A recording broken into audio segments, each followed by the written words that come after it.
La seule chose que je peux vous dire au moment où je vous parle, c'est que je vais bien. Merci à tous.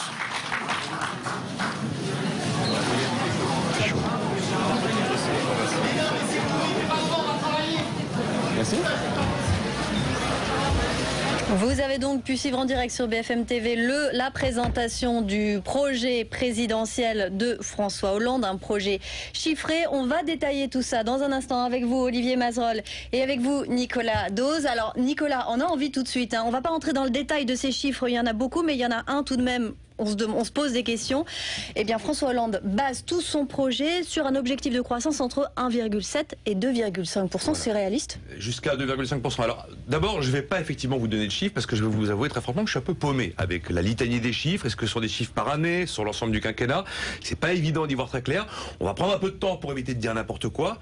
L'évidence, c'est que atteindre 1,7% de croissance, puis 2% de croissance, puis peut-être 2,5% de croissance, dans l'état actuel de notre économie et du monde dans lequel nous vivons, ça n'est pas possible. On est dans un contexte récessionniste. Le FMI a revu à la baisse la croissance mondiale de 4 à 3,3% en 2012.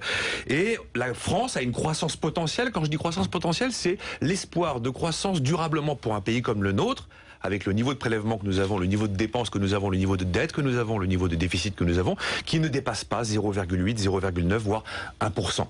Donc il dit qu'il est prudent en disant 1,7. Aujourd'hui, 1,7 en 2013, ça n'est tout simplement pas possible. Ça n'est pas possible sans réduire la dépense. Or, je constate que la dépense, si elle passe de 56 à 54% du PIB, elle reste 8 points supérieure à la dépense allemande, elle reste monstrueusement élevée. Ça n'est pas possible en confirmant notre pays sur la première marche du podium des prélèvements obligatoires en Europe, sans doute maintenant à égalité avec le Danemark. Il dit, la droite le ferait aussi, alors je peux le faire aussi. Et on va donc monter les impôts et les prélèvements augmenteront. Oublions les chiffres, ce qui est pour les ménages riches, les entreprises. Voilà, vous avez 30 milliards dans la figure. Ça n'est pas possible si on taxe davantage le capital. Je rappelle que le capital, c'est de l'argent qui a d'abord été gagné par le travail, qui a été taxé avec la taxation du travail, qui après est du capital qui est placé, qui va donc être taxé avec la taxation du capital.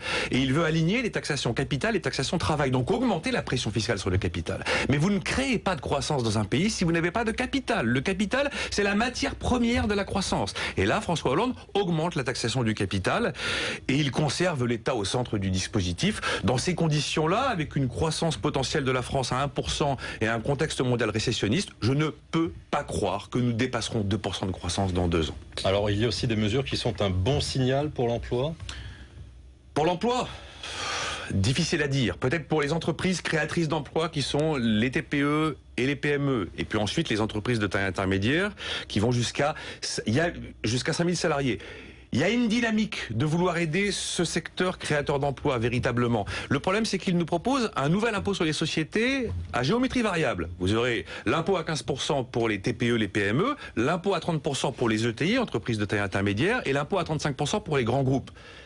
Le problème, c'est qu'il n'est pas du tout certain que cet impôt à géométrie variable passe par la Commission de Bruxelles et soit accepté, et qu'il soit même constitutionnel au regard des textes français. Donc pour l'instant, il y a une volonté politique d'aller vers le secteur marchand créateur d'emplois, mais il va falloir voir dans quelle mesure toutes les propositions sont vraiment réalistes. Nicolas, très clairement, encore une fois, on fait le grand écart entre le politique et l'économie.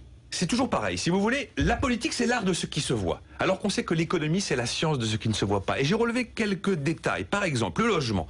Doubler le plafond du livret A, il y a plus d'argent pour le logement social. C'est ce qui se voit. Oui, mais ce qui ne se voit pas, c'est que le logement social n'a pas un problème de financement.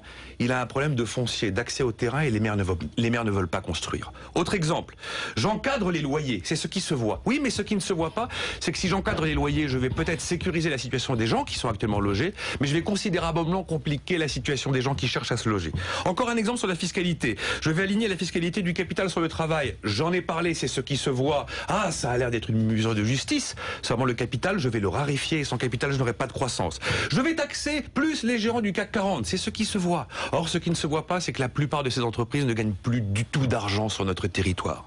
Sur la banque, je vais interdire aux banques d'aller dans les paradis fiscaux. Ah, c'est bien. Seulement, moi, je suis banquier, je vais à Londres, c'est pas un paradis fiscal, et quand je suis à Londres, après, je vais où je veux. Donc attention effectivement à cette politique qui prône l'évidence, qui prône les effets vertueux de l'évidence, alors que les effets vertueux de l'évidence seront peut-être économiquement néfastes. Malheureusement, les gens ont tendance à voter pour l'évidence. Voilà, donc on va rejoindre cette maison des métallos en direct à présent, rejoindre Apolline de Malherbe.